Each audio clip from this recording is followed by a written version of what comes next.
Hey guys, welcome back to the season finale of Oxygen Not Included on Thermal Upgrade. We're going to start a new series once the new update has been released this coming Thursday, so stay tuned for those. But I just want to give you a bit more tasters of what's to come. For those who've been following the series, you'll notice that we have jumped forward quite a few cycles, primarily so that I could test a few little things out.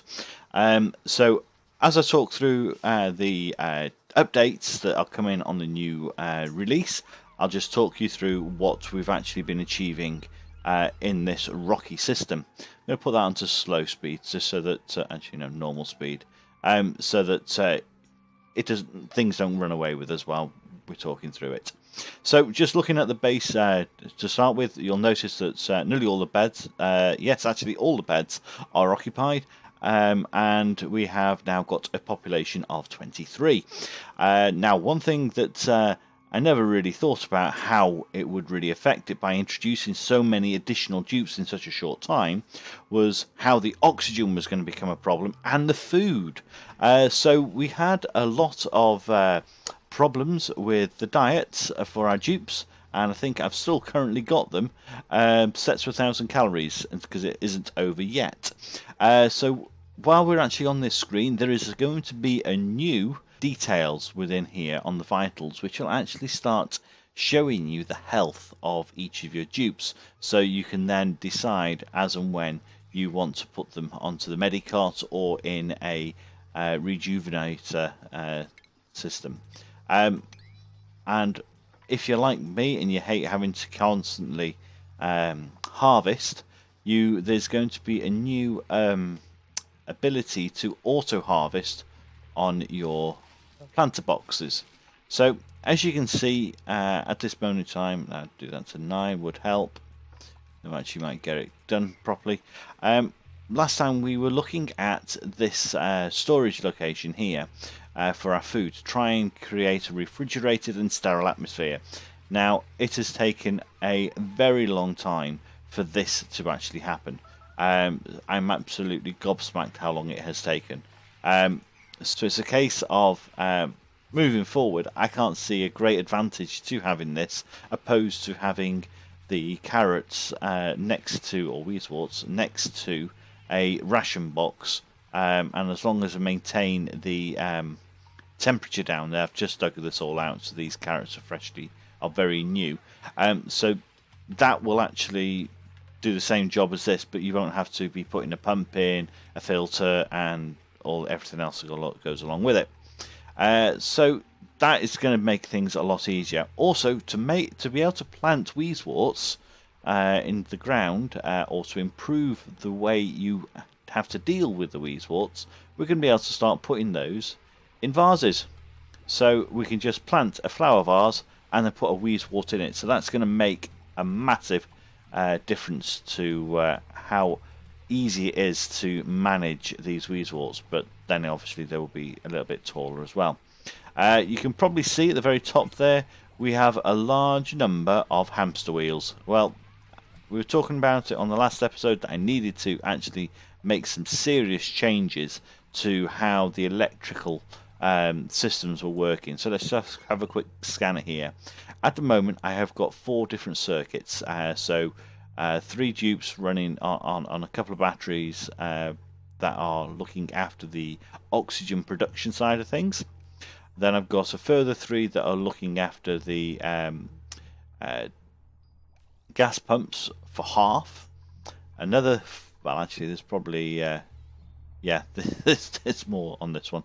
There's 7 looking after the filters, and a couple more gas pumps, so a bit overkill on there probably.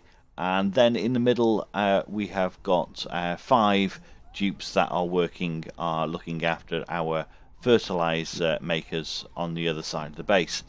So that's a bit of a change that I've made here, primarily because the oxygen production was really struggling using the original setup of a couple of batteries and a coal generator. So if we just go back over here, so at the moment we had a couple of batteries here that were connected to the coal generator up here, and a couple over here that were connected to the hydrogen generator.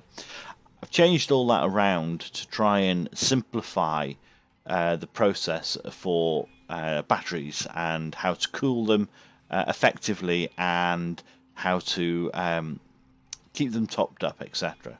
So with these guys working over here, we've created a new battery storage section.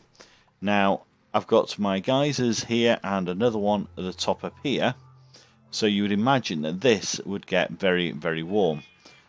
So what I've actually done is I've installed some lavatories, given them some fresh water supply, and the lavatories, along with some polluted water that is being recirculated from here, now cools my batteries. Now you might think that's not going to do a great deal, but in fact it's doing a massive job there. Just by dropping at the very top and just creating this flow of water going down, we are maintaining a really good temperature on these batteries.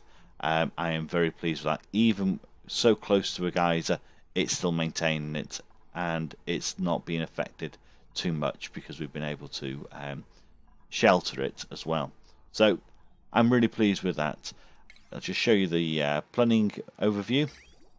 So just got 4 separate outlets, 3 of which get recycled into the tank that we've been using, and the other, the 4th one, joins up with the clean water that's been produced by these geysers, and then that just drops all the way down to the bottom.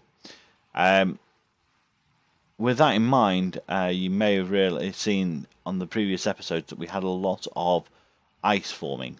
It wasn't until I looked at it that I realised it was actually carbon dioxide forming, and basically this whole area was becoming clogged up. Now I've removed all the hydrogen pipes, apart from the pump. I put a gas valve in actually to test to see whether it would just chill this area here. However, it made no difference having the pipe in there or putting a gas valve in there, so I have to rethink about that. We had a little problem with playing around with this, so I removed the mesh tiles to see what it would look like, and what had happened was all the carbon dioxide that was in the top here just fell in and created a lovely shaft of clean water. Okay, so that basically messed up my whole clean water supply. So at this moment in time, I'm drastically trying to sort out an alternative storage for the water. I'm not really too fussed at the moment where I've got an air scrubber underwater, and the fact that it's actually building up quite high. I've got a good quantity of clean water here, along with this section here. Now, if you remember, this was purely just dripping in clean water from the top.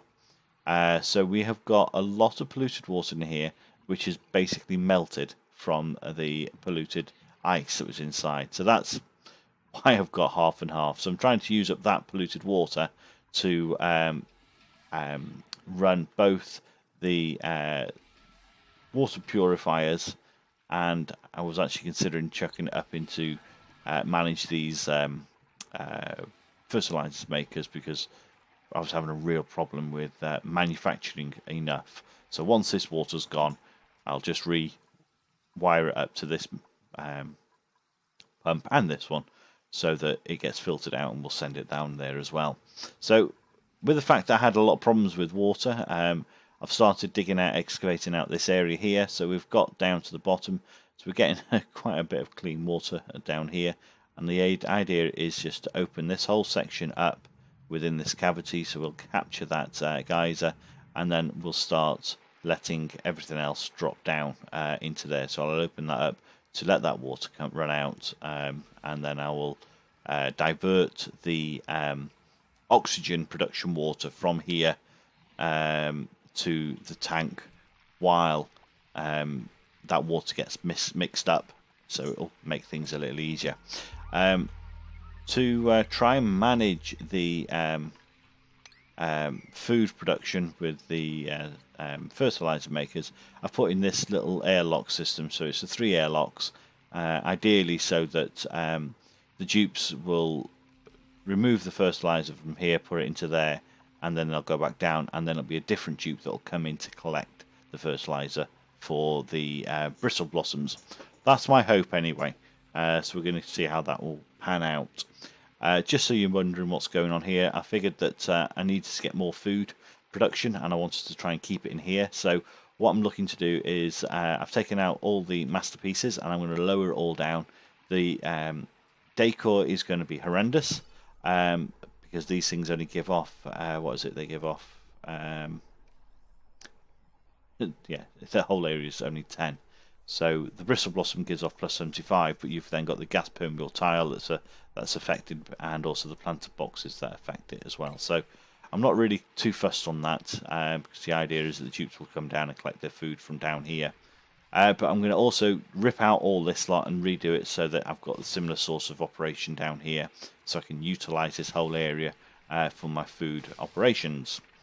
So that's those. I'm not sure if I alluded in the last episode to a new geyser that's going to be coming out, which is going to be a natural gas geyser, which basically gives off methane. On the last stream, it was talking about how that geyser can have a natural gas generator, which is self-managing. So basically, I think it gives off something like 800 watts. The generator. But you have to have a pump connected to it, so that takes off your 130 odd. So it will continually produce energy, so it'll make things a lot easier in remote areas when you have a natural gas geyser to have some isolated power circuits. An interesting point on that, also on the hydrogen, the natural gas generator, is that you supply it with methane gas, and then it gives off polluted water and carbon dioxide. So it just gives you something else to work with there. What else have we got going on? Because of the sheer volume of hydrogen gas that was also building up, because I did put an extra electrolyzer in here, I've put a pump system in place to manage that. So this is currently disconnected. I think I need to actually reconnect it, just so that no, it is connected. Why isn't it running? Have I disabled it? I think I've disabled it. What have I disabled? You haven't got any power. Was I on the power thing then? Yeah, I've disabled the power. That's why. What am I doing? Go to power. Just reconnect that. And what I'm going to do is I'm going to put a Thermo switch in here, so I can manage it, turn it on and off remotely without having to wait for someone to actually go up there and mess around with it. So that will basically filter out all the hydrogen and give me the polluted air and oxygen back in here, which is fine. So that's what we've been going on here.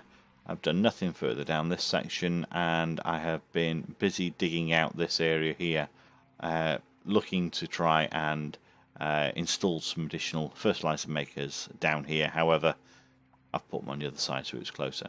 So that's what we've been up to. We're up to 23 dupes, and I think this is giving me a good basis to look at how to create the next base, so that we're able to